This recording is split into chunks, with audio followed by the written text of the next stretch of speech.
Hey guys, tonight we're heading somewhere warm. A place where the sun clings to your skin like a stubborn house cat, and the air tastes faintly of salt and dust. You're stepping off a rattling train in 1890s Cape Town, your boots crunching on the gravel of the platform. The sky is that particular shade of South African blue that looks almost painted on, and before you even adjust your hat, the smell of hay, horses, and, oddly enough, bird feathers greets you. Yes, ostrich feathers. The same sort of thing you might see on a ridiculous carnival mask or the plume of an over-decorated marching band hat.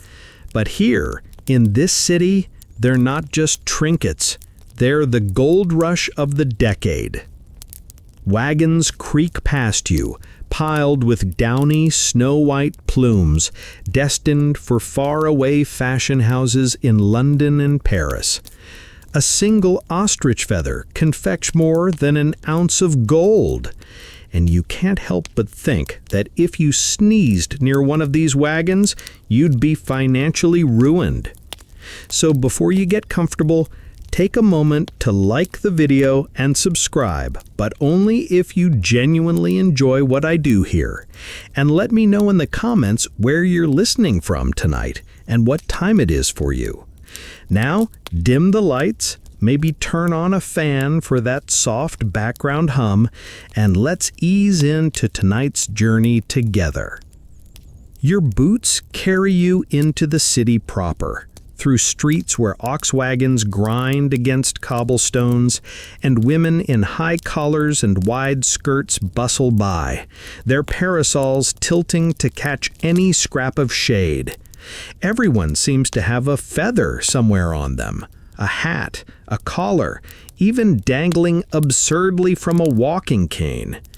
The feather trade has turned Cape Town into a bizarre crossroads of ranchers, merchants, sailors, seamstresses, and chancers hoping for a cut of the fluff-driven fortune. You wander into the main market square, its tents flapping in the hot breeze. Here, traders shout offers for plumes that will end up on French opera hats or English ladies' Sunday best. Historians still argue whether this frenzy actually rivaled diamond fever in scale, but in the heat of it, you can feel the feverish energy. Merchants fan themselves with ledger books, and every other word you hear is plumes, prime stock, or Europe's paying double this week. One well-dressed man offers you a plume as long as your forearm, the kind that would sway elegantly above a lady's bonnet. He quotes you a price so steep you half expect the feather to come with a free mansion. A little girl nearby sells cheaper, shorter feathers to sailors heading out, proof that not every feather is destined for aristocracy. You catch a snippet of conversation about a new dyeing method. Some say it ruins the fibers, others swear it makes them twice as valuable. No one can quite agree, which seems fitting for a town built on this oddly fragile commodity. You pass a tavern with an ostrich painted on the signboard, its feathers curling into golden coins. Inside, merchants celebrate deals with foaming mugs of ale, laughing loud enough to shake the shutters. Some have arrived on ships from Europe, hoping to cut out the middlemen and strike bargains directly. Others are ranchers who've spent months wrangling enormous temperamental birds out in the semi-desert, finally bringing their bounty to market. You think of what you've read about the ranches. Ostriches as tall as men, capable of kicking hard enough to shatter a rib, yet prized not for their meat or eggs, but for the elegant fluff sprouting from their tails and wings. Outside again, a wagon passes you, its cargo under heavy tarpaulin. The driver tips his hat and mutters about keeping the dust off. You notice a little emblem stenciled on the canvas, a swan. A local merchant's brand, you suppose, although you chuckled to yourself at the irony of branding ostrich feathers with another bird entirely. As the sun sinks toward Table Mountain, the city glows in amber light. You hear gulls squabbling above the docks and catch the salty tang of the harbor. The feathers, stacked and bundled, seem to shimmer in the fading sun like piles of snow carried through a desert town. Some say this boom won't last, that ladies' hats can only get so large before gravity says no. But here and now, nobody believes that. The trade feels unstoppable, inevitable, a river of fluff flowing from ostrich ranches to the fashion capitals of the world. You lean against a railing overlooking the bustle, the creak of wooden carts and the bray of mules a soft backdrop. You think about how strange it is to stand in a place where fortunes rise and fall on something that could float on a breeze. And yet, here you are, in Cape Town's feather boom town, where the air is thick with heat, ambition, and the faint tickle of ostrich down drifting through the streets. You wake the next morning to the sound of wagon wheels clattering over cobblestones, and the faint, rhythmic thud of hooves outside your guest house window. The smell of strong coffee mingles with the salty sea breeze drifting in, but what really hits your senses is the faint, musty sweetness of feathers drying in the sun. Today, you decide, you'll try to understand exactly why these wisps of bird fluff are being treated as though they're the most precious thing on earth. You wander into the heart of the trading district, where merchants are already setting up for the day. Great wooden crates are pried open, and bundles of ostrich plumes, gleaming white, cream, and occasionally tinted with pale pink or lavender, are carefully displayed on long tables. It's hard to imagine that each of these feathers, if graded as prime, might fetch a price rivaling a miner's monthly wage. Historians still argue whether ostrich feathers truly became more valuable than gold, or if that was just a bit of overexcited marketing from the merchants themselves. But even if the numbers were exaggerated, the frenzy here tells you there was plenty of money to be made.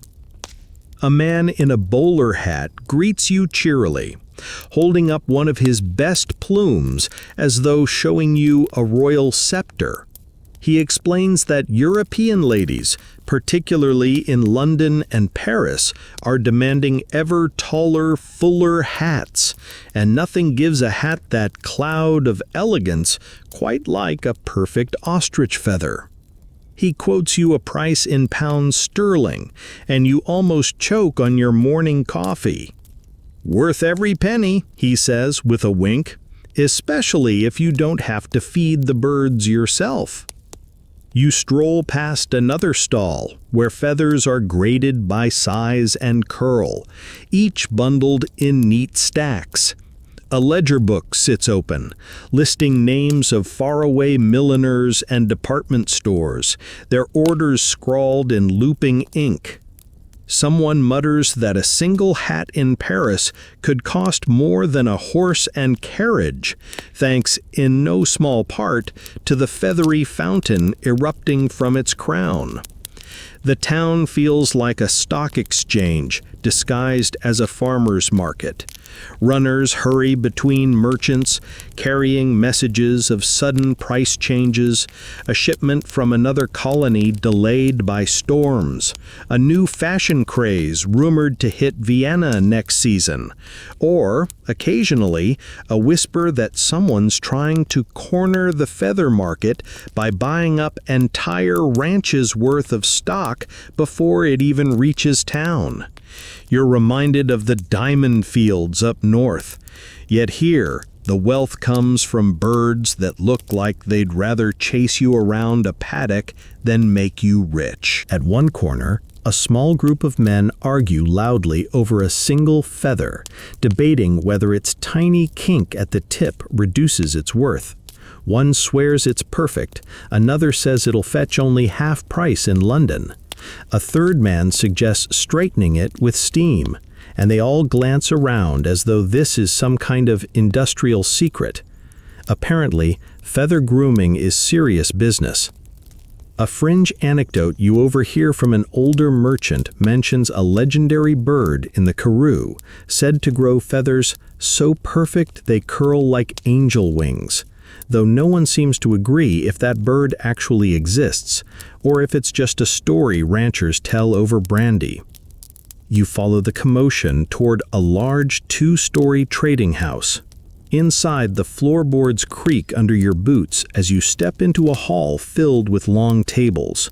Feathers are laid out like precious gems, each under glass or weighed carefully on brass scales. The auctioneer's gavel cracks the air, and a hush falls. Merchants hold numbered paddles, their faces tight with concentration. A plume goes for what you know could buy a small cottage. A sailor in the back whistles softly, and a merchant near you mutters, "Next week, even more." You suspect he said the same thing for 3 years running. Stepping back out into the sun, you can't help but grin at the sheer absurdity of it all. Here you are, standing in a city where wealth is measured in fluff, where wagons full of feathers are watched as carefully as shipments of diamonds or gold bars. And yet there's a fragile undercurrent, too. You overhear one rancher grumbling that his best birds molted late this season. Another mentions that prices dipped last year when someone claimed swan feathers might be the new trend. Thankfully for these merchants, that rumor fizzled out quickly. As you make your way down toward the harbor, you see dock workers loading barrels of salted fish, crates of oranges, and, most carefully of all, long wooden cases stamped feathers, handled gently. A ship's captain counts them twice, nodding in satisfaction. The plume's next stop will be thousands of miles away, bringing with them a touch of Cape Town's heat and dust into cold European winters. You lean on a post, feeling the sun on your shoulders, thinking how improbable it is that one bird's loose, delicate ornament could hold up a global economy, at least for a little while. And somewhere behind you, the train whistle sounds again, bringing more hopeful ranchers, more merchants, and maybe, just maybe, another fortune packed into bundles of white down. You're up before dawn today, a faint chill clinging to the air as you clamber onto a creaky wagon headed northeast, toward the Karoo, the dry, semi-desert heartland where the ostrich ranches sprawl like islands of stubborn life. The driver, a leathery-faced ranch hand with a straw hat pulled low, flicks the reins, and you bump along dusty tracks that seem to stretch forever. The scent of dry earth mixes with the faint tang of dung and hay, and in the distance you spot the first silhouettes of ostriches against the pale horizon.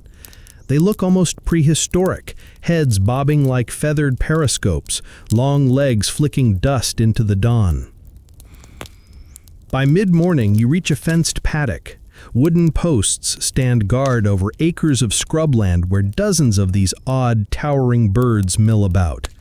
The rancher greets you with a weathered handshake and a grin that says he's wrestled more than one ostrich in his time. "Worth more than cattle these days," he says, gesturing toward the birds, "but twice as dumb and 10 times as mean." You watch as one ostrich eyes you with clear suspicion, its beak twitching as though considering whether your hat might make a good snack. The value of these birds doesn't come from their meat or eggs, not in this era anyway. It's all about the feathers. A fully grown ostrich can yield around a pound of prime plumes in a season, each one destined for those grand European hats and parasols. Historians still argue whether selective breeding truly transformed these birds into the luxury feather machines ranchers claimed, or if most of the trade relied on luck and a good chase. Either way, the stakes are high enough that every ranch has its own lore about perfect plumes and record-breaking prices. You spend a while leaning on a fence, watching the ranch hands at work. They guide the ostriches toward shaded areas where they're checked for molting feathers. One worker wears thick leather padding on his legs. You soon learn why when a male ostrich suddenly lashes out with a kick that sends a cloud of dust into the air. "That one's a right bastard," someone chuckles. "Could knock you into next week if you're not looking." A quirky tidbit surfaces in conversation. Some ranchers allegedly used mirrors to keep ostriches distracted, claiming the birds would preen at their reflections long enough for feathers to be harvested safely. Others swore by feeding them grapes to keep them calm, though this might be more folklore than science. After a mid-morning tea served out of dented tin mugs, the rancher offers to take you closer. You step carefully, boots crunching on dry earth as you approach a cluster of birds. Up close, you're struck by how absurdly large they are. 6, 7 feet tall, eyes big and glinting with curiosity. Their feathers are soft at the ends, delicate to the touch, but near the base, they're tough and fibrous. You can see why trimming and grading them takes skill. A careless hand could ruin a fortune with one wrong snip. As you watch, 2 ranch hands expertly catch a bird using a hood slipped over its head, a method designed to keep it calm, and begin plucking loose feathers. These aren't painful removals, only molted plumes are taken, but the process is still a dance between bird and human, full of sudden lunges and cautious retreats. A feather, once removed, is smoothed and placed carefully in a sack. Each one will be washed, dried, and sorted before it's ready for sale. You try to imagine the journey ahead, from this hot, dusty paddock to some lavish London shop window, where it will tremble delicately under the gaslight. During lunch, salted meat, hard bread, and strong coffee, you sit with the ranchers under a lone acacia tree. They talk about droughts, predators, and, most bitterly, thieves. Ostrich feather rustling has become its own shadow industry, with desperate men sneaking onto ranches at night to pluck valuable plumes.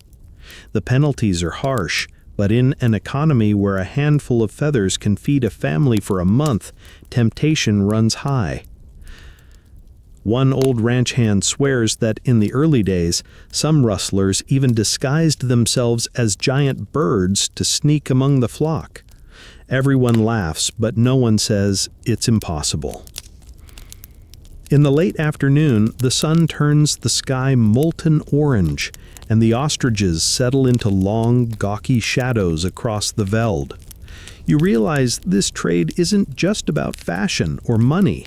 It's about grit, patience, and a willingness to wrangle a creature that looks like it evolved specifically to be uncooperative. The karoo might seem empty, but it's humming with the quiet intensity of men and women who staked their futures on feathers fluttering in the wind. As you climb back onto the wagon for the ride to town, you take one last look over your shoulder. A solitary ostrich watches you leave, its feathers ruffling in the breeze, as if it knows the absurd empire its kind has built, far beyond this dusty plain. The sun is already high when you find yourself weaving through the narrow, bustling streets leading to Cape Town's most famous feather auction hall. Today, you're going to see how fortunes are made, or lost, in the flick of a wrist and the drop of a gavel. The building itself looks unremarkable from the outside, just another stone warehouse near the docks.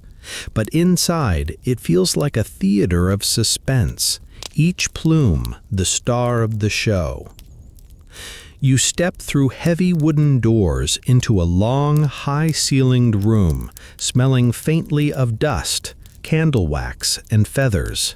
Not the barnyard kind, but clean and faintly sweet, like old parchment.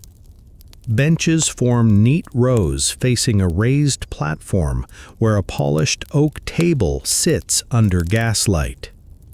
Already, men in tailored suits, their waistcoats straining from heavy lunches, are taking their seats, murmuring to one another in English, Afrikaans, Dutch, and a smattering of French. An attendant leads you toward the side wall, where crates are stacked shoulder high, each branded with a rancher's mark.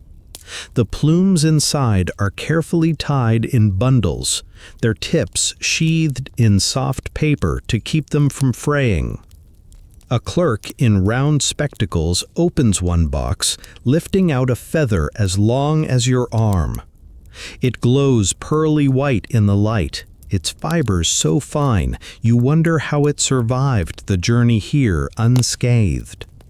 He sets it on a velvet cloth at the auctioneer's table, the crowd already leaning forward as if this is the last diamond in the world.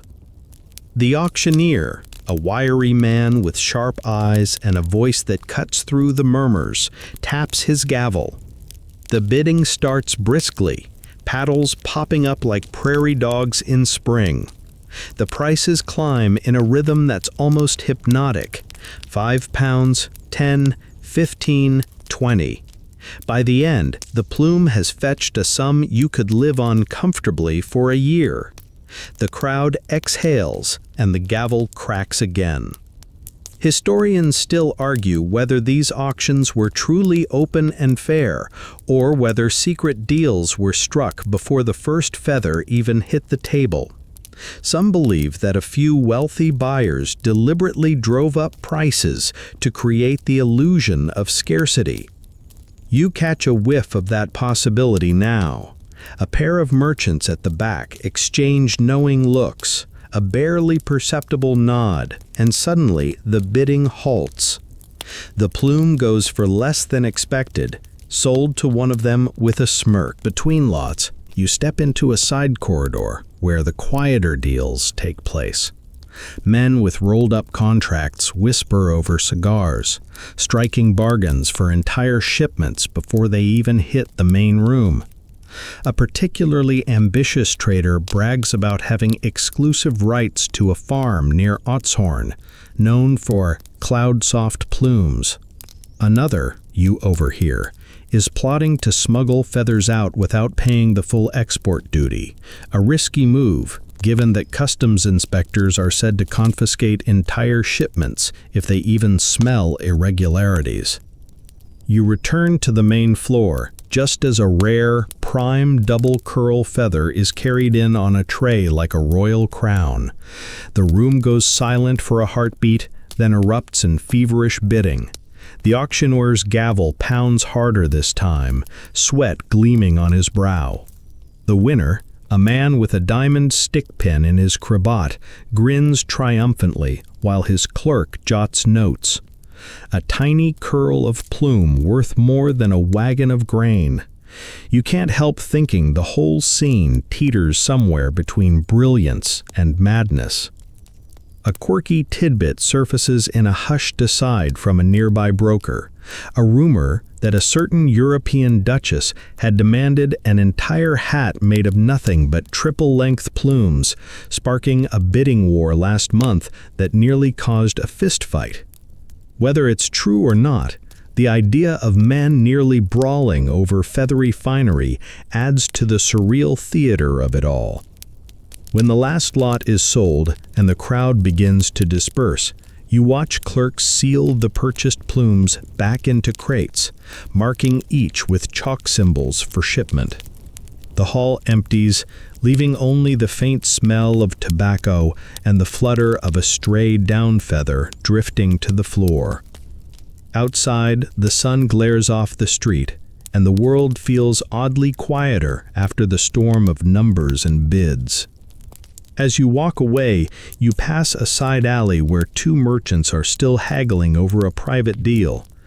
The city seems to hum with possibility, and you can almost see invisible lines stretching from this little room by the docks to faraway boulevards in Paris and London, where someone will soon wear a fortune on their head, oblivious to the dusty drama that played out here today. Your boots crunch over cobblestones as you follow a merchant named Willem toward the docks, where he promises to show you how the magic truly happens.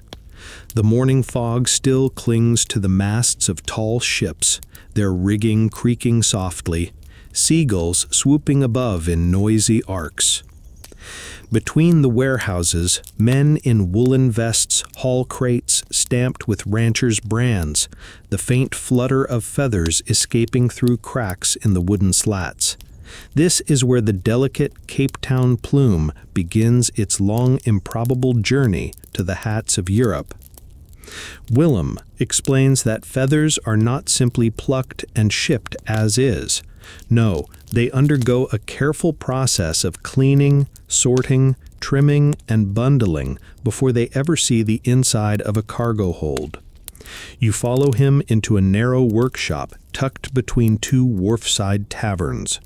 The smell hits you first, a curious mix of wet feathers, soap, and wood smoke. Inside, women in aprons sit around long tables under the glow of gas lamps, their nimble fingers teasing out tangles, trimming uneven edges, and laying the plumes on drying racks. One hums softly to herself as she works, a lullaby in Huza that makes the place feel oddly serene despite the bustle. The plumes are washed in lukewarm water mixed with mild lye soap to strip away the dust of the karoo, then carefully dried under muslin cloths so they don't curl awkwardly. A quirky tidbit emerges when Willem points out a little brass comb with teeth as fine as a sewing needle, used to train the feathers into elegant curves. Some say the right touch can double a plume's value, and certain combing techniques are fiercely guarded family secrets passed down like treasure.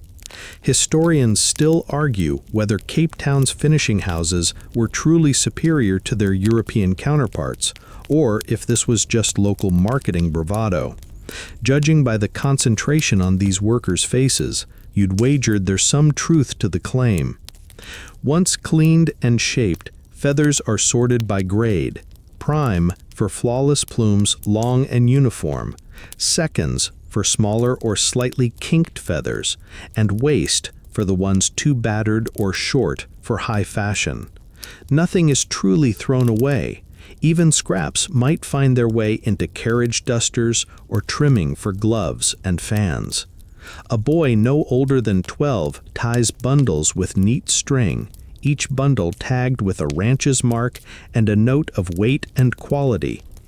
You're struck by how much this operation feels like a gold refinery, but instead of nuggets and ingots, you have fragile fluff handled as though it's spun glass. Willem leads you next to the dockside customs office. There's a line of merchants presenting their ledgers, hats held nervously in their hands. Each shipment must be inspected and taxed before boarding. The inspector, a stout man with pince-nez perched precariously on his nose, plucks a plume from a bundle, holds it up to the light, then nods curtly before stamping papers with a loud thunk. It's all done with a mixture of efficiency and a touch of theatrical intimidation. You hear whispers that certain favored merchants sometimes manage to slip by with lighter taxes, though no one admits it openly. You step outside just in time to see a long wooden crate being hoisted by pulley into a cargo hold. The ship's deckhands call out in Dutch and English, balancing the box as if it holds priceless porcelain. In a way, it does. One stumble, one splash of seawater, and weeks of ranch work and careful preparation could dissolve into ruin. Sailors tell you about a storm last season that sent half a shipment floating like snow over the Atlantic. A fortune lost to the waves, they say, though one man swears a floating feather was later found by a fisherman near Lisbon, a tiny, useless souvenir of vanished wealth. By mid-afternoon, you sit with Willem on a barrel near the quay, watching as the last of the day's shipments disappear into the belly of ships bound for Southampton, Amsterdam, and Marseille. You can smell tar, salt, and a faint sweetness from the feathers themselves, like sun-baked hay after rain. This, you realize, is the heartbeat of the industry, an endless flow from dusty inland ranches through nimble-fingered workers and shrewd merchants onto creaking ships heading for faraway drawing rooms. Willem leans closer, lowering his voice. He says, "The thing about feathers is they don't just float in the wind, they float markets. A ship delayed, a fashion changing, a scandal about cruelty to birds, all it takes is a whisper, and everything changes." He shrugs, smiling wryly. But until that day comes, we all eat well. A gull screeches overhead, and somewhere in the distance, a whistle signals another train arriving with fresh cargo. The cycle continues, feathers chasing fortunes, fortunes chasing feathers, as fragile and fleeting as the breeze that stirs the surface of the bay. It's a sultry evening, and the long shadows of Table Mountain stretch over Cape Town's bustling streets as you make your way toward a grand dining hall at the foot of Adderley Street. Tonight, you're here not for auctions or ranch tales, but for something far more curious. The social whirl of high society feather merchants, where fortunes are toasted with imported champagne, and the weight of a single plume can dictate who sits where at dinner. Inside, the hall is ablaze with gaslight, reflecting off crystal chandeliers, polished wood, and too many gold watch chains to count. The air smells of roasted game birds and faint cigar smoke, with an undertone of expensive cologne and wool suits slightly damp from the day's humidity. Servants in white gloves glide silently between tables, balancing trays of oysters and sweet wines, while avoiding guests' animated gestures. You slip into a seat near the edge of a long table and are immediately pulled into the whirlwind of conversation. Here, plumes are not just feathers, they're currency, gossip fodder, even political tools. One gentleman boasts about cornering a batch of rare black ostrich feathers from the Eastern Cape, a shade so lustrous it has milliners in Paris sending telegrams begging for more. A rival merchant sniffs disdainfully, claiming his whites fetch higher prices in London, particularly for ladies attending Queen Victoria's latest garden parties. You quietly note that the entire conversation sounds like it's about precious gemstones rather than fluff plucked off birds. Historians still argue whether these gatherings actually influenced market prices or whether they were simply playgrounds for merchant egos. Some claim entire fortunes rose and fell after a single dinner where rumors of feather gluts or new fashion trends swept through the crowd. You watch a rotund fellow stand to make a toast, loudly predicting that next season's Paris hats will demand double-curled whites, mark my words. A murmur spreads, and you can almost see minds calculating futures on the spot. Halfway through the meal, you notice the quieter side of the room. There, Wives and daughters of merchants talk softly, their own feathered hats perched high, as though competing silently with one another. A young woman adjusts her plume so it sits just so under the light, turning it into a halo of soft ivory. She giggles, whispering that one rival's hat is last season's cut, earning a stifled laugh from her companions. The world of feathers isn't just a man's game of shipping and auctions. It's a battlefield of style, every dinner party a kind of parade ground. And yet, amid the laughter and bravado, you catch more somber notes. A gray-bearded rancher, quieter than the rest, mentions a drought cutting his flock in half, his profits barely covering feed. Another tells of theft, losing an entire shed's worth of plumes to night raiders who vanished like ghosts. The merchants nod gravely, a brief flicker of shared humanity amid the bluster. A quirky tidbit comes from a tipsy Englishman who swears some ranchers try to train ostriches to walk in circles to make plucking easier. A feather carousel, he calls it, laughing so hard wine dribbles onto his waistcoat. After dessert, steamed pudding and custard served with heavy spoons, the music starts.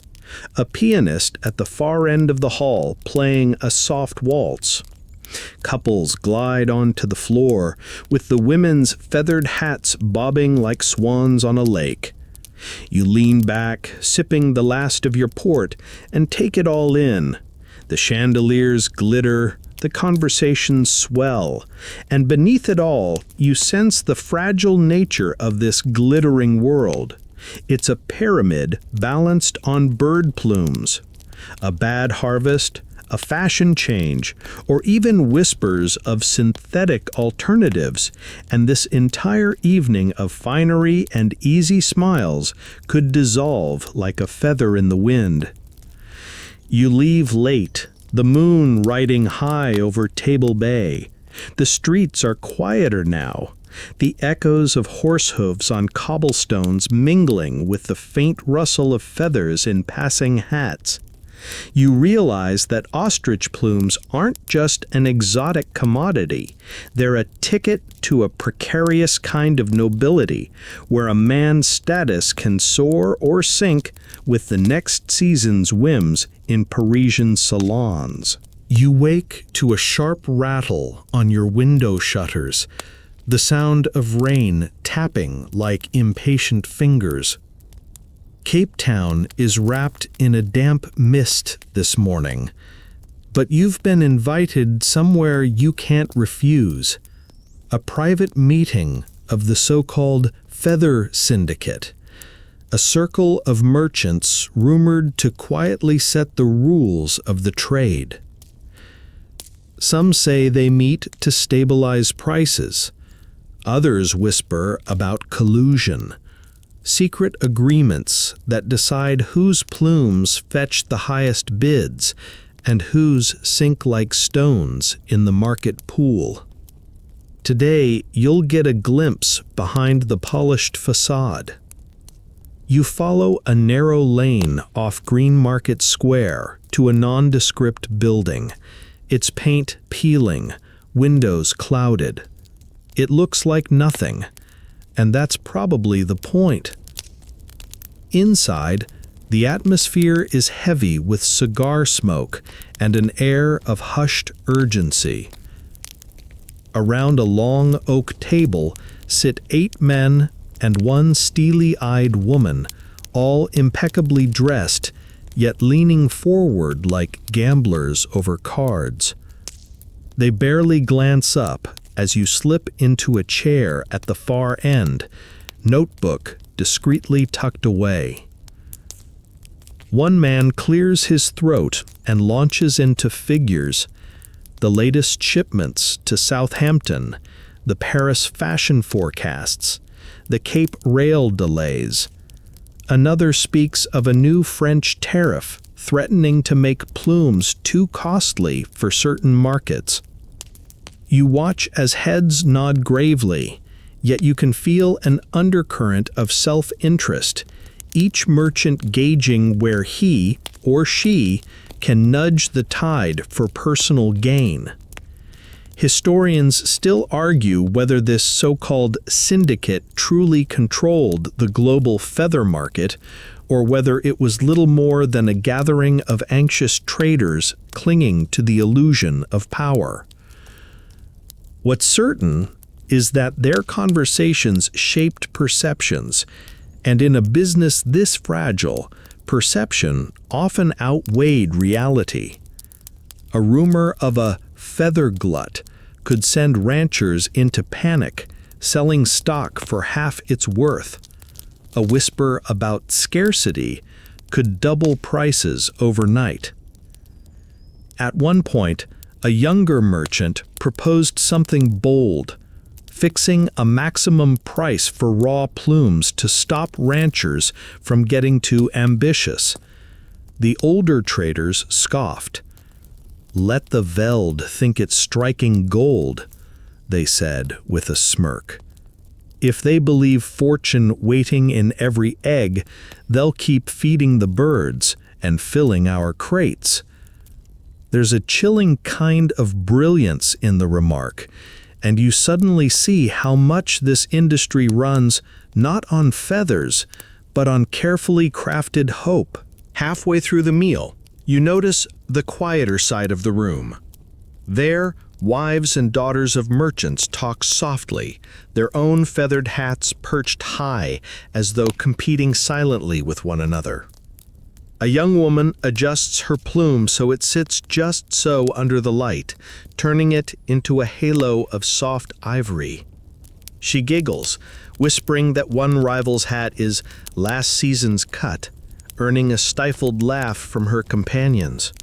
The world of feathers isn't just a man's game of shipping and auctions. It's a battlefield of style. Every dinner party a kind of parade ground.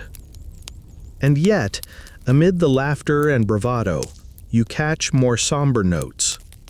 A gray-bearded rancher, quieter than the rest, mentions drought cutting his flock in half, his profits barely covering feed. Another tells of theft, losing an entire shed's worth of plumes to night raiders who vanished like ghosts. The merchants nod gravely, a brief flicker of shared humanity amid the bluster. A quirky tidbit comes from a tipsy Englishman who swears some ranchers try to train ostriches to walk in circles to make plucking easier. A feather carousel, he calls it, laughing so hard wine dribbles onto his waistcoat. After dessert, steamed pudding and custard served with heavy spoons, the music starts. A pianist at the far end of the hall playing a soft waltz. Couples glide onto the floor, the women's feathered hats bobbing like swans on a lake. You lean back, sipping the last of your port, and take it all in. The chandeliers glitter, the conversations swell, and beneath it all, you sense the fragile nature of this glittering world. It's a pyramid balanced on bird plumes. A bad harvest, a fashion change, or even whispers of synthetic alternatives, and this entire evening of finery and easy smiles could dissolve like a feather in the wind. You leave late, the moon riding high over Table Bay. The streets are quieter now, the echoes of horse hooves on cobblestones mingling with the faint rustle of feathers in passing hats. You realize that ostrich plumes aren't just an exotic commodity. They're a ticket to a precarious kind of nobility, where a man's status can soar or sink with the next season's whims in Parisian salons. The day begins with a soft, golden light spilling over Cape Town's rooftops, and you find yourself heading inland by train. Today, you're traveling to a remote feather ranch in the Utzhorn district, the true cradle of ostrich wealth. The train huffs steadily along the tracks, the scent of coal smoke mingling with dry grass wafting through the open carriage window. The city noise fades into a rolling landscape of scrubland and distant koppies, with clusters of ostriches grazing like strange, living punctuation marks across the earth. When you finally arrive, a wagon meets you at the station, its wooden wheels creaking as it bounces along a dirt track. The ranch house looms ahead, whitewashed walls glaring in the sun, surrounded by thorn fences and long, low sheds where the real treasures are kept, the birds themselves. You expect them to be docile, feathered sheep, but they are anything but. As you walk toward the enclosures, you're greeted by a chorus of hisses and curious stares from huge eyes framed by absurdly long lashes. They tilt their heads, sizing you up, and you're suddenly reminded of their prehistoric ancestry. You definitely wouldn't last a minute in a foot race with these birds, not unless you had a good head start and a sturdy fence nearby. The rancher, a leathery-skinned man with sun-cracked lips and a permanent squint from decades in the glare, explains the basics of feather production. Prime plumes are plucked, not painfully, he assures you, but at the right season when they naturally loosen. It takes patience to get feathers of perfect length and curve, and each bird yields only a handful of marketable plumes per year. No wonder fortunes are tied to every single one. Historians still argue whether this so-called humane plucking was truly painless, or whether profit sometimes trumpeted the bird's comfort. Diaries from workers hint that some ranchers were gentle and methodical, while others rushed the process, leaving raw patches behind. Watching the ranch hands here, you see a mix of care and calculation. They work in pairs, slipping Hessian hoods over a bird's head to keep it calm, then deftly plucking a few mature feathers while murmuring soft reassurances, as though coaxing a nervous child through a haircut. A quirky tidbit drifts your way from one of the younger hands. There's a superstition among some workers that if you pluck a bird while facing east, the feathers will curl more elegantly, blessed by the rising sun. Others swear by feeding ostriches certain wild herbs to make the plumes silkier, though no one has ever proved it's more than hopeful folklore. After the plucking, feathers are bundled and taken to a shaded storeroom. You step inside and are immediately struck by the smell, a mixture of dry straw, sun-baked feathers, and something faintly sweet, like hay tea. Bundles hang from rafters or lie in neat stacks, each tagged with a bird's number. The rancher boasts that his best breeder produces plumes fit for a queen's coronet, pointing proudly to an especially lush ivory bundle. Later, you watch the ostriches out in the paddocks. They run with astonishing speed, kicking up dust, their wings flaring like awkward sails. Chicks trail after their mothers, little fluff balls with wobbly legs, destined perhaps to be part of the next feather boom. The rancher talks about the precariousness of it all, disease outbreaks that can wipe out entire flocks, sudden price crashes when European tastes change, the ever-present fear of drought. And yet, he says, there's nothing like seeing a trainload of your plumes bound for Cape Town, knowing you've spun the Karoo dust into pure wealth. As evening falls, you sit on the stoop of the ranch house, sipping lukewarm coffee from a tin cup. The sky bleeds into orange and purple, and ostriches silhouette against the horizon, slow-moving guardians of fragile fortune.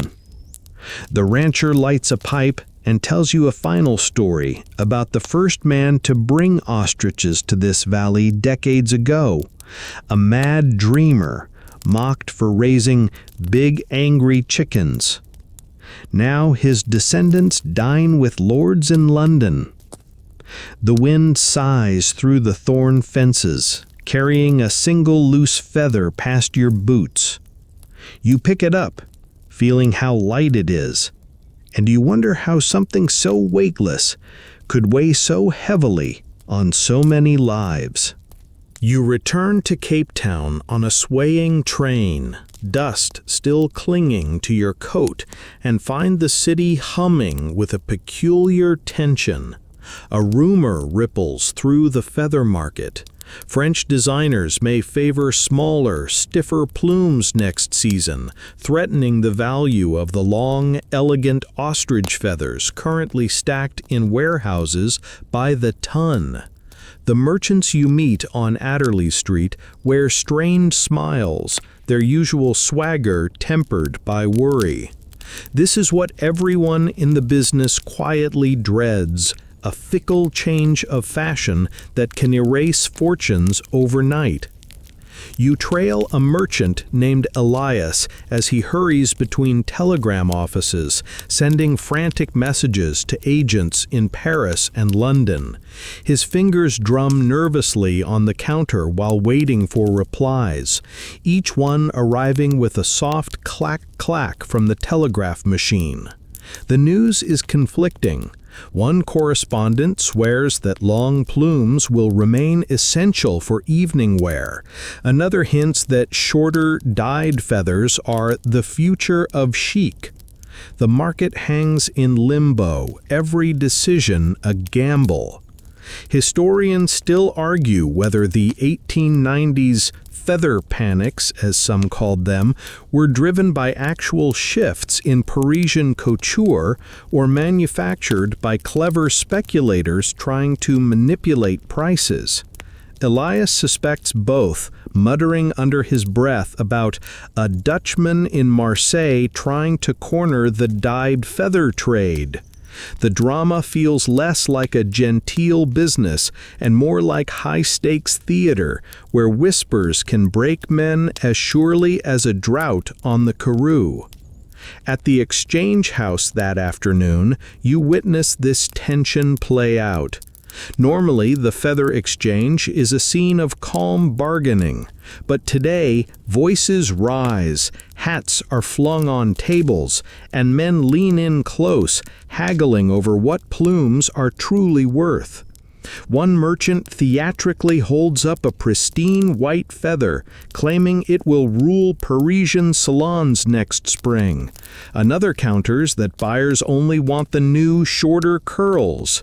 The crowd murmurs like an agitated hive, prices fluctuating minute by minute. A quirky tidbit surfaces from an older trader who swears he once saw milliners in Paris change an entire season's style because one duchess got her hat caught in a carriage door.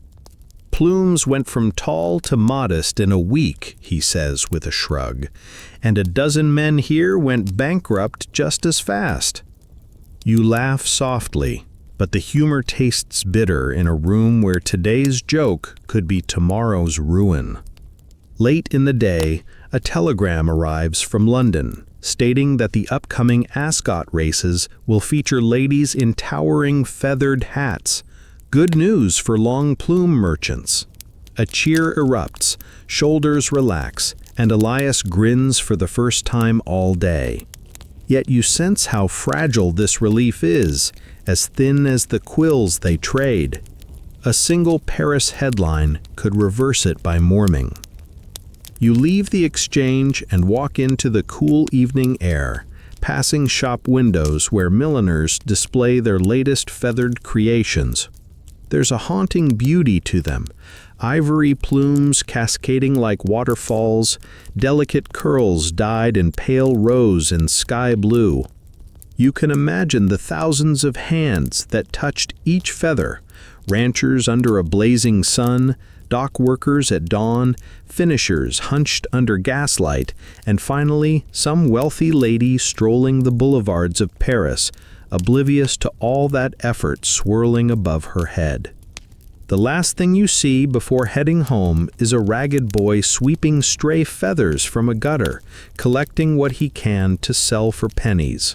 The merchants may fret over rumors, but for many, even the scraps of this industry are worth clutching.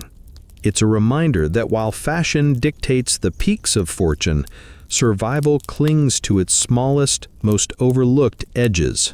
The morning air in Cape Town smells of salt and tar as you make your way toward the bustling docks. This is where feathers transform from local cargo to global currency, where steamships belch smoke and sailors shout in a dozen languages. Crates marked ostrich plumes, handle with care, are stacked high, guarded like treasure chests, yet you know the contents are delicate enough to blow away on a strong gust of wind. You follow a merchant named Thandiwe, one of the few women dominating this male-heavy business. She strides confidently among the chaos, her skirts hiked just enough to avoid mud splashes, issuing orders with a voice that cuts through gull cries and clanging rigging. You can tell immediately she's respected here. Every foreman snaps to attention when she points to a shipment. She explains that shipping plumes is far trickier than moving other goods. They must be kept dry, away from coal dust, and packed loosely so the delicate barbs don't crush or mat. A plume bent in transit can lose half its value in London. Workers carefully load each crate with straw padding, like bedding for fragile birds about to sail across the world. A breeze carries the faint smell of hay mixed with brine and diesel smoke, and you imagine what a strange scent this must be for passengers boarding the same ship. Feathers bound for Paris hats mingling with salted fish and engine grease. Historians still argue whether Cape Town's feather exports in the 1890s truly rivaled diamonds in profitability, but numbers scratched on dockside ledgers certainly suggest so. One bundle of prime whites could fetch the equivalent of several months' wages for a working family in Europe. Some even claimed plumes were worth more per ounce than gold, though only while fashion favored them. That precarious dependence on distant castes meant every shipment carried more than feathers. It carried an entire economy's fragile dream. As Thandiwe walks you along the gangway of a steamship preparing to sail for Southampton, she shares a quirky tidbit. Captains used to let favored merchants reserve wind, meaning they'd promise to give their ship's ventilators priority toward the feather hold, keeping the cargo from dampness.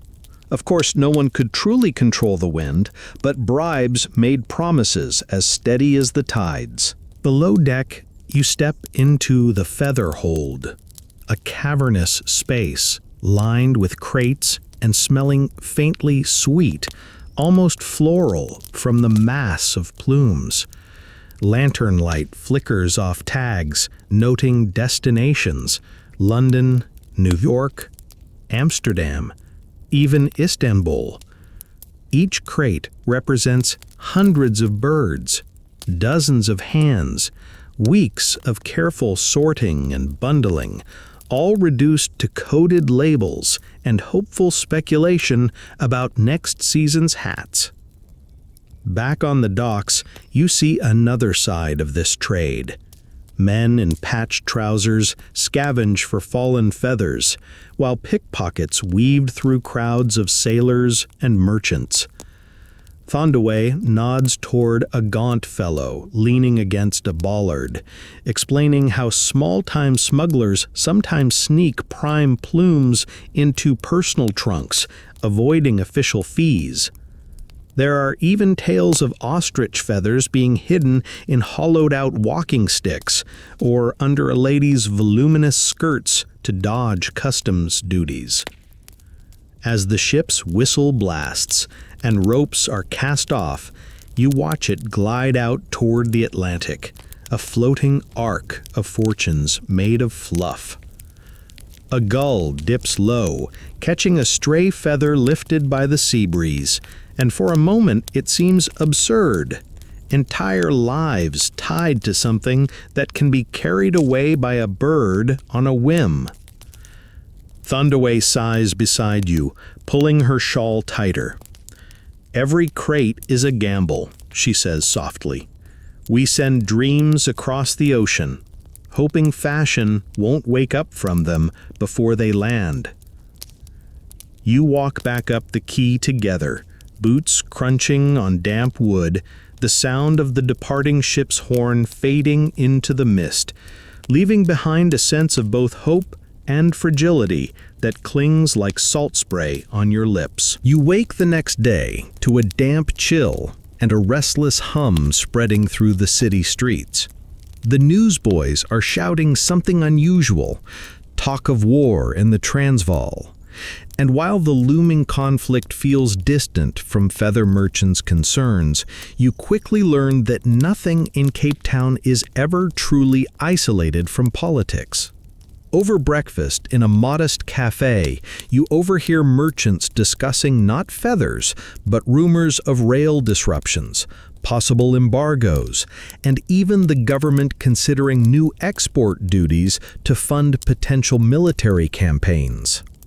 You trail Elias again, today unusually grim-faced, as he mutters about how feathers don't stop wars, but wars can stop feathers dead in their tracks. In this business, every ounce of wealth depends on smooth lines of transport, steady communication, and international buyers who don't suddenly close their purses in times of uncertainty. And right now, uncertainty hangs over the city like a gray cloud. Historians still argue whether political tensions in the late 1990s truly altered the global feather trade, or if they were just a ripple on a much larger tide of fashion and speculation. Yet standing among these anxious traders, you can feel the tremor it sends through their delicate ecosystem. Ships can be commandeered, insurance rates spike, and European aristocrats might suddenly feel feathered hats are frivolous in times of bloodshed. You wander through a nearby newspaper office where printers work furiously to feed the city's appetite for rumors. One editor shows you a telegram claiming that certain Dutch financiers are pulling investments from Cape ranches, fearing instability. Whether true or not, you can already see merchants reacting as though it's gospel, cutting their bids for today's plumes by a fraction. And that fraction means empty tables for some families on the veld. A quirky tidbit surfaces as you chat with a clerk balancing ledgers. During previous political scares, some ranchers tried to send plumes disguised as religious ornaments or choir fans, hoping to avoid export restrictions. The mental image of a solemn crate marked sacred hymn accessories hiding bundles of ostrich feathers nearly makes you chuckle, though you know desperation often breeds ingenuity. Later, you follow the nervous energy to the feather exchange. Normally, it's full of laughter, gossip, and flamboyant gestures as merchants flash their plumes. Today, it's subdued. Pockets of traders whispering in corners, a few brave souls shouting lower offers than usual, hoping to hedge against what's coming. One man quietly tells you that he's holding back his best stock until the winds of politics settle, like a sailor reefing sails in a storm. The tension seeps into the warehouses too. You visit one near the docks where plumes are stored, usually a hive of careful sorting and rebundling. Workers move more slowly today, pausing to listen whenever another ship's whistle sounds, wondering if routes to Europe will stay open or if a new tax will shave their wages even thinner. As dusk falls, you stop in at a tavern near the harbor, where merchants drown their unease in cheap brandy. Elias sits beside you, shaking his head over the day's losses and muttering how fragile this empire of fluff truly is. "We like to think we're above politics," he says, staring into his glass. "But a war 1,000 miles away can blow down this whole house of feathers faster than any storm." Walking home through the damp Cape night, you pass lamplighters igniting pools of soft yellow along the streets, and you can't help but think of the industry's dreams hanging in a similar fragile glow, bright for now, but easily snuffed out by winds no one here can control. The next morning, you're woken by a gentle tapping on your window shutters and the distant sound of gulls. Cape Town seems quieter today, yet beneath the calm there's a current of speculation. A whisper spreads that a large London buyer has arrived in town incognito, scouting for rare plumes. Some merchants claim he's a Rothschild man. Others swear he's an American millionaire's agent. In a city where a single buyer can shift fortunes, it's no wonder everyone is on edge. You decide to shadow this mysterious visitor, known only as Mr. P, though nobody seems certain of his real name. You first spot him near Greenmarket Square, a small man in a perfectly tailored gray suit, moving briskly between warehouses. Merchants trail behind him like anxious ducklings, each hoping to secure a fat contract. He speaks little, merely tapping his cane when interested in a bundle of plumes, frowning slightly when displeased. Historians still argue whether buyers like Mr. P genuinely had the power to make or break Cape Town's feather boom, or whether their reputation was inflated by merchants desperate to believe in kingmakers. What is clear watching this scene unfold is that everyone behaves as though his favor is a royal decree. Even the swaggering Elias, who yesterday was railing against politics, today polishes his boots twice before daring to approach the visitor.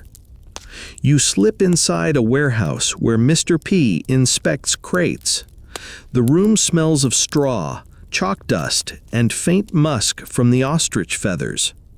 Workers hover nervously while he examines each plume, holding it up to the light to judge color, curl, and resilience.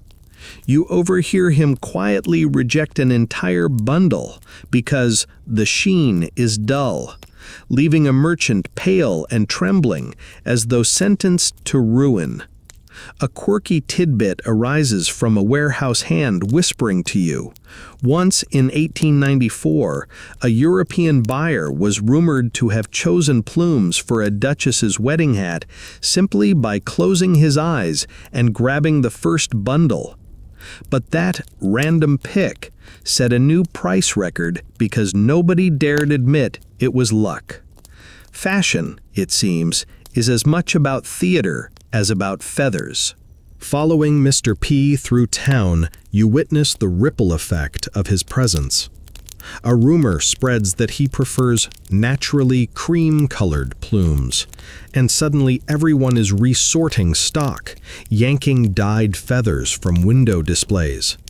A few crafty traders even send boys to the veld to find pale dust to sprinkle on white feathers, hoping to mimic a creamier shade overnight. By late afternoon, Mr. P boards a carriage bound for the docks. Merchants chase it, some shoving last-minute samples through the window. You can't help but grin at the absurdity. Grown men sprinting after a stranger clutching fluff like schoolchildren with wildflowers.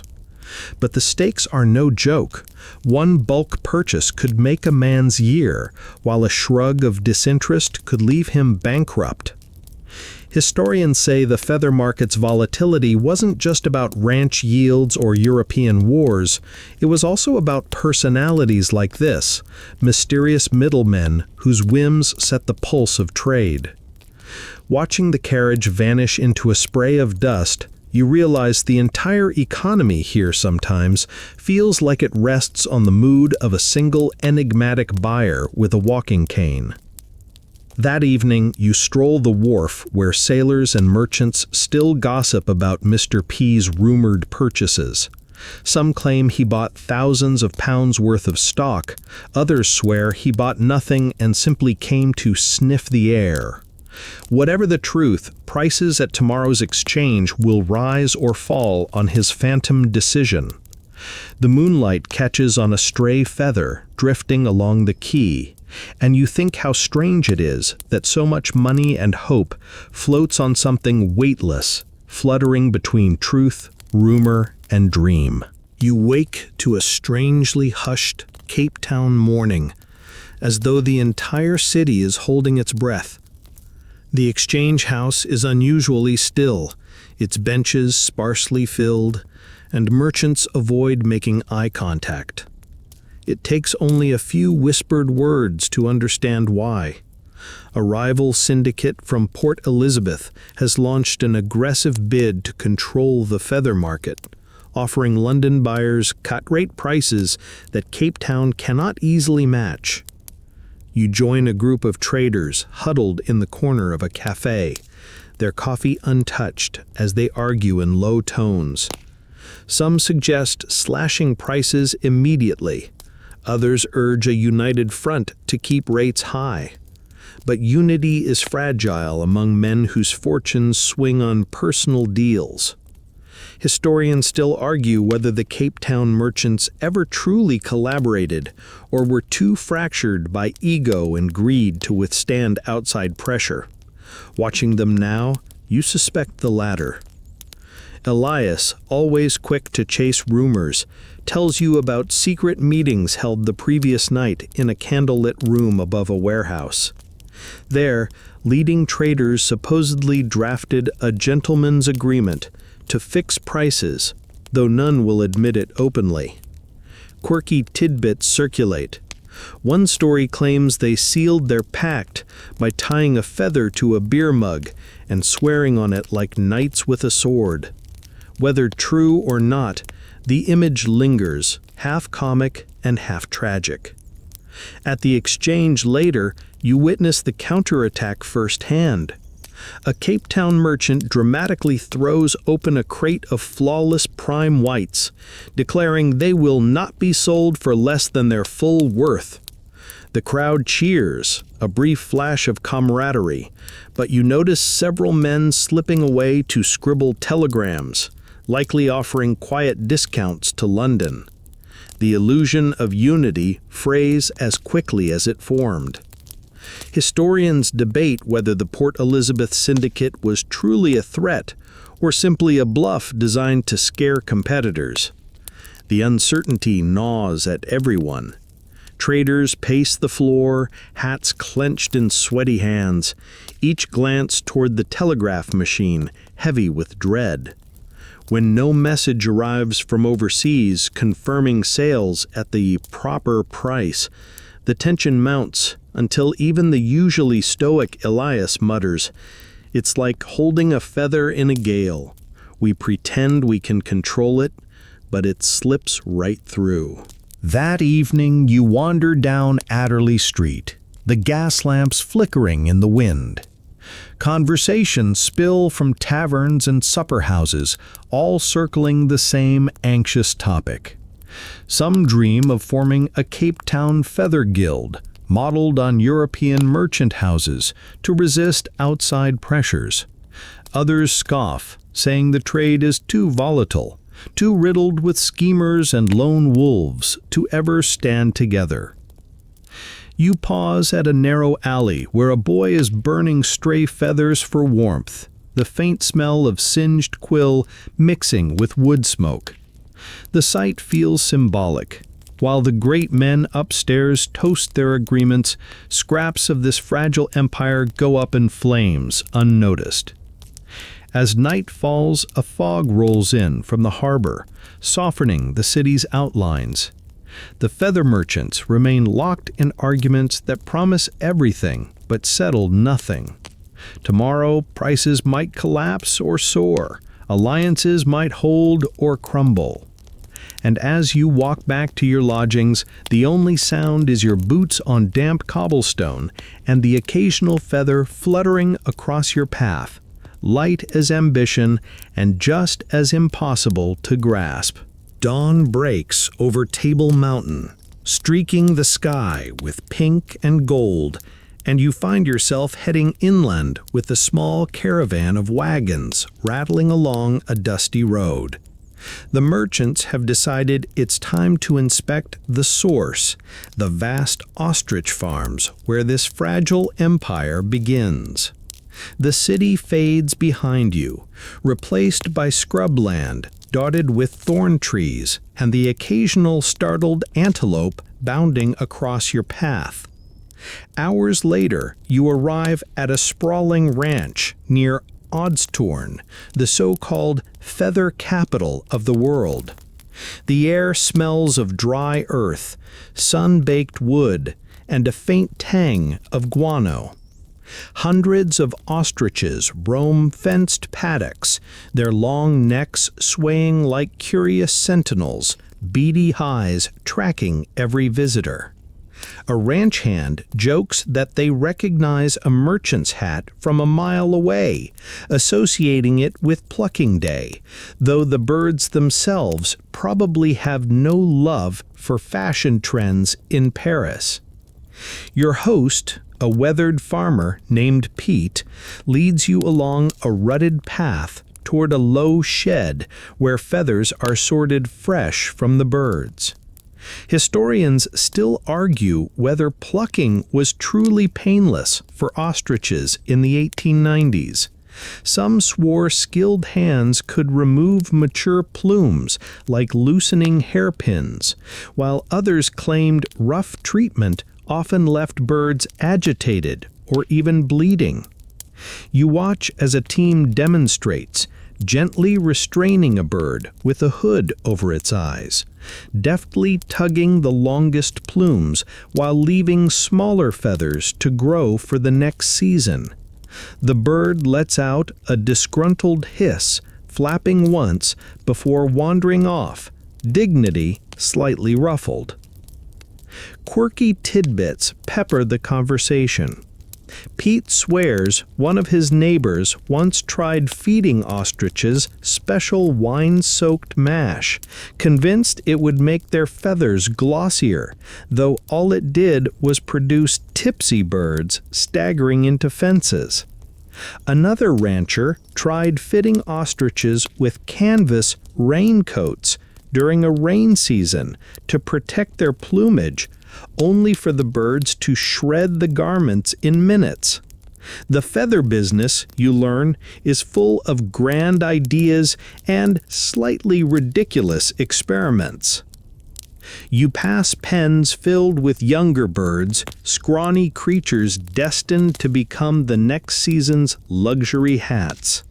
Ranch hands inspect each one as though evaluating potential starlets on a runway, noting neck length, feather symmetry, and overall temperament. A well-bred ostrich can produce plumes for years, each harvest promising coins clinking in a London counting house thousands of miles away. Historians debate how much of this boom was sustainable.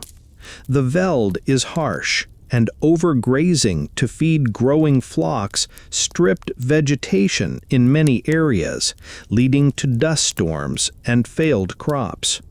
Standing on a ridge overlooking bare patches of land where nothing grows but wiry scrub, you sense the gamble. Fortunes made today might sow ruin for tomorrow. Yet the merchants who ride out here seem blind to long-term risk, their eyes fixed on the next plume, the next season, the next dazzling Paris hat. At midday, you sit with ranch workers under a makeshift awning, sharing hard bread and salted meat, washed down with bitter coffee. The sun pounds down, cicadas shrill in the heat, and every breeze carries the earthy smell of the birds. You're struck by the contrast to Cape Town's glittering exchange houses. Here, the feather trade is sweat, dust, and patience, measured in growing inches of quill. As you prepare to head back to the city, Pyatt hands you a single feather, perfectly white and silky to the touch. "It's a long road from here to a lady's bonnet in Paris," he says, his eyes crinkling in the sun, "and half the time it feels like magic when it gets there." You tuck the feather into your coat pocket as the wagons creak toward Cape Town, the sky turning amber, and you wonder how many lives are woven into each plume that flutters, weightless yet so costly, in the evening breeze. Night settles over Cape Town, wrapping the city in a soft velvet hush, broken only by the creak of ships rocking in the harbor and the far-off clatter of a late-night cart on cobblestones. You stroll slowly through the winding streets, past shuttered warehouses and lamplit taverns where the last of the day's debates still mutter on the breeze. The ostrich feather trade feels quieter tonight, as if exhaustion has finally blanketed the feverish hopes of merchants, buyers, and ranchers alike. Elias joins you for one last walk along the docks, his hat tipped low, his usually quick step slower, more contemplative. "Funny thing," he says, staring at the dark water lapping against the pilings. "All this fuss about feathers, things lighter than a breath, and yet we've built a whole world on them." He kicks a stray quill near his boot, watching it tumble and settle like a tiny ghost.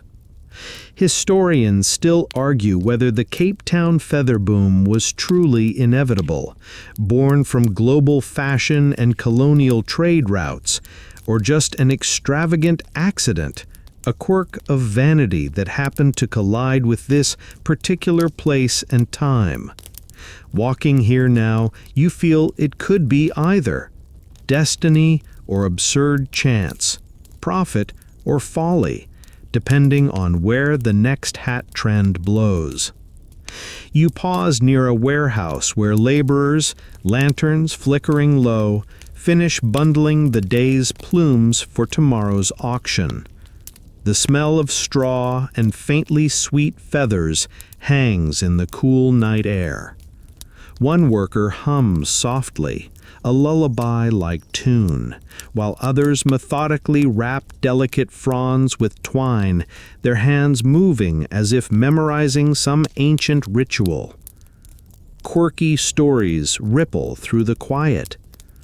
Elias recalls a man who once swore that stroking feathers against the moonlight gave them a richer glow, a superstition that never proved true but was followed faithfully for years. Another tale speaks of a ship that crossed the Atlantic with feathers packed so full they burst from the hold mid-voyage, creating what sailors called the strangest snowstorm ever seen at sea. Whether these stories are fact or fancy hardly matters. They're part of the fabric of this fleeting empire, as weightless and unpredictable as the feathers themselves. The night deepens, stars scattered overhead, the chill air carrying the faint scent of salt and smoke.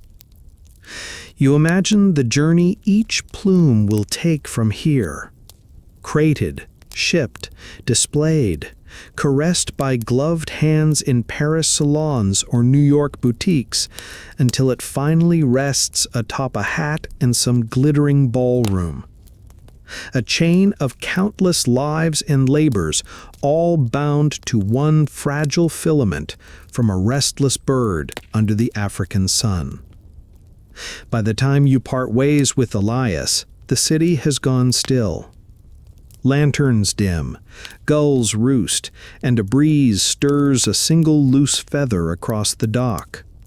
You watch it dance, catching moonlight as it drifts, and finally settles in a puddle where it lies weightless, unremarkable, yet somehow carrying the entire story of ambition, risk, and whimsy you've witnessed over these past days. You slip your own keepsake feather from your pocket, turning it slowly in your fingers, and for a moment you almost believe this strange business was always about dreams, not money. The streets are hushed now. You return to your room, letting your boots scuff softly on the wooden floor. The feather in your pocket feels lighter than ever, a small reminder of the fragile empire built on vanity and wind.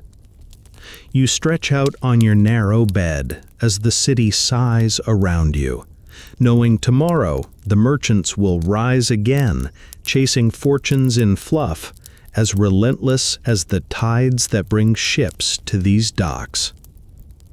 And now, as your eyes grow heavy, let's slow everything down. The noise of Cape Town's markets, the shouting merchants, the braying wagons, all of it fades until there's nothing left but a whisper of wind off the bay. You're standing on that quiet dock one last time, the moon silvering the water, a stray feather rocking gently in the night air.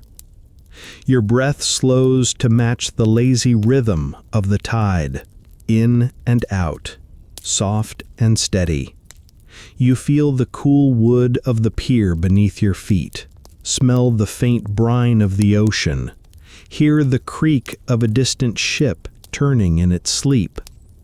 All the rush, the bargaining, the fragile hopes tied to those feathers, they're far away now, drifting like mist across Table Bay. Imagine holding a single plume in your hand, weightless, smooth as silk. It brushes against your fingertips like a promise that everything can be this calm, this quiet. The air is still, the stars unwavering, the city behind you dim and dreaming. Each breath you take feels lighter, softer, like you could float just as easily as that feather. There's nothing left to do tonight. The wagons are parked, the ships are moored, even the restless merchants have finally gone home. Only the hush of the sea and the tender rustle of plumes remain. You let that sound carry you, a lullaby made of distant water and fragile feathers, rocking you gently toward sleep. When you finally close your eyes, you know this little world of ostrich feather fortunes will keep spinning without you for now, slow and dreamlike, safe and far away, while you drift deeper into rest.